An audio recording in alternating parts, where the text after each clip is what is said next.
అనుదిన అరుణోదయ స్తుతి కార్యక్రమంలో అనుదినము మాతో కలిసి దేవుని స్తుతిస్తున్న మా ప్రియ సోదరి సోదరులకందరికీ మన ప్రభువును రక్షకుడు యేసుక్రీస్తు అమూల్యమైన నామమున హృదయపూర్వక వందనాలు. ఉదయకాలం మన ధ్యానాంశము దేవుని ప్రజలతో కూడా ఆనందించుడి. పరిశుద్ధ గ్రంథమైన బైబిల్లో నుంచి ద్వితీయోపదేశ కాండము 32వ అధ్యాయము 43వ వచనం చదువుకుందాం. జనములారా, ఆయన ప్రజలతో కూడా ఆనందించుడి. హతులైన తన సేవకులను బట్టి ఆయన ప్రతిదండన చేయును. తన విరోధులకు ప్రతీకారము చేయును. తన దేశము నిమిత్తమును తన ప్రజల నిమిత్తమును ప్రాయశ్చిత్తము చేయును. ప్రతి ఉదయకాల వేళలో అనుదిన అరుణోదయ స్తుతి కార్యక్రమంలో ఇలాగ కలిసి దేవాతి దేవుణ్ణి స్తుతించి కనపరిచే భాగ్యాన్ని దేవుడు మనకు అనుగ్రహించాడు. అటువంటి గొప్ప దేవుణ్ణి స్తుతించి కనపరిచే భాగ్యాన్ని దేవుడు మనకు అనుగ్రహించాడు. అందుని బట్టి మనం ఎంతగానో ఆయన్ను స్తుతించవలసిన వారంగా ఉంటున్నాం. దేవుని ప్రజలతో కూడా ఆనందించుడి. ఆయన నమ్మి ఆయన నిజమైన దేవుడని, మహాకాశములు కలిగి చేసిన గొప్ప దేవుడని ఆయన్ను మనము స్తుతించి కనపరిచే భాగ్యాన్ని దేవుడు మనకు అనుగ్రహించాడు.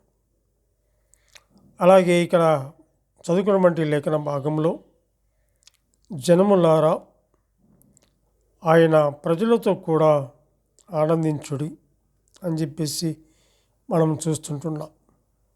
ఆయన ప్రజలు ఎవరు? ఆయన ప్రజలు ఆయనందు విశ్వాసం ఉంచిన వారు, ఆయనందు భయభక్తులు కలిగిన వారు, ఆయన కట్టడలు ఆజ్ఞలను అనుసరించిన వారు, ఆయన నిత్యము సేవిస్తున్నవారు, ఆయన పూజిస్తున్నటువంటి వారు ఆయన బిడలుగా చూస్తూ ఉంటున్నాం.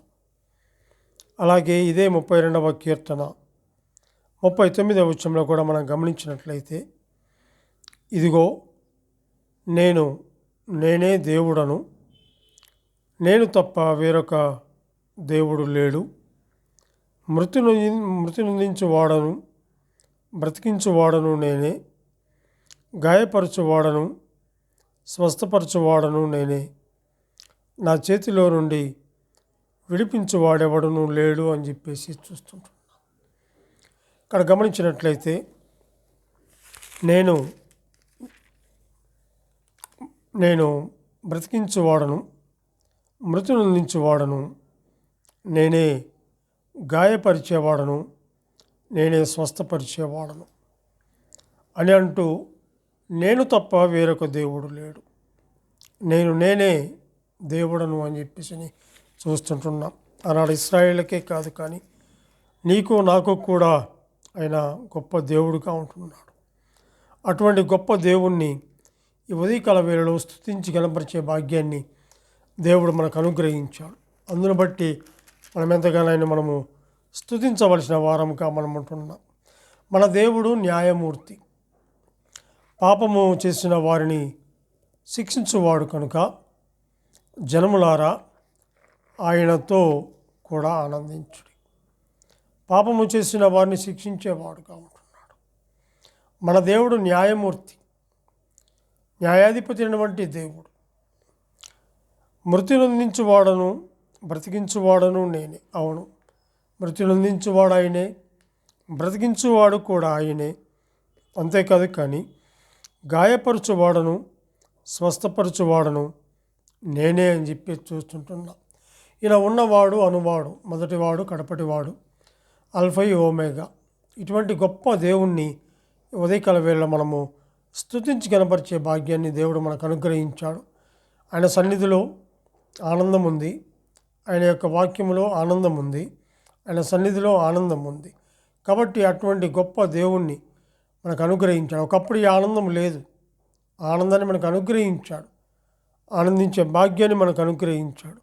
ఇదిగో నేనే దేవుడను, నేను తప్ప వేరే దేవుడు లేడు అని చెప్పేసి చూస్తుంటాం. అక్కడే 32వ అధ్యాయము 38వ వచనంలో కూడా మనం చూసినట్లయితే, నిజముగా తన ప్రజలకు తీర్పు చేయును, ఆయన వారి నైవేద్యముల క్రొవ్వును తిని వారి పానీయార్పణమైన ద్రాక్షారసమును త్రాగిన వారి దేవతలు ఏమైరి, వారు ఆశ్రయించిన దుర్గములే లేచి మీకు సహాయము చేయవచ్చును, వారు మీకు శరణము కానీయుడి అని చెప్పును అని చెప్పేసి చూస్తుంటున్నాం. ఇక్కడ గమనిస్తే మరి వారు అర్పిస్తున్నటువంటి మరి ఆశ్రయించారు, కానీ సహాయం చేయవాడు చేయవచ్చును అని చెప్పేసి అని అక్కడ మనం చూస్తుంటున్నాం. అయితే 39వ వచనంలో ఏముందంటే, నేను తప్ప వేరే దేవుడు లేడు, ఆయన నిజమైన దేవుడు, ఆయన తప్ప వేరే దేవుడు లేదు, ఆయన ఏందే ఆనందించాలి, ఆయన ఏందే మన యొక్క స్థితి అక్కడ ఆయన సన్నిధిలో మన యొక్క తలంపులైతేనేమి ఆలోచనలైతేనేమి అన్నీ కూడా ఆయన ఎరిగిన వాడుగా ఉంటున్నాడు.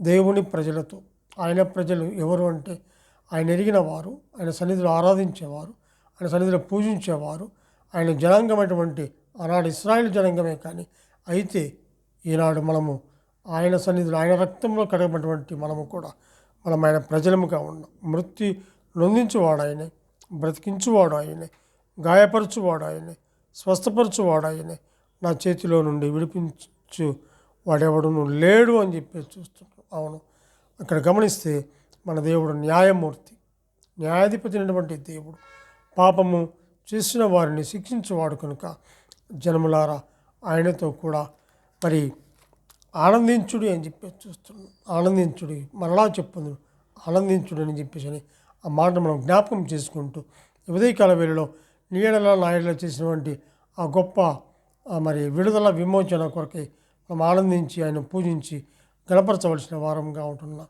దేవుడు తన వాక్యాన్ని దీవించునుగాక. ప్రార్థన చేసుకుందాం.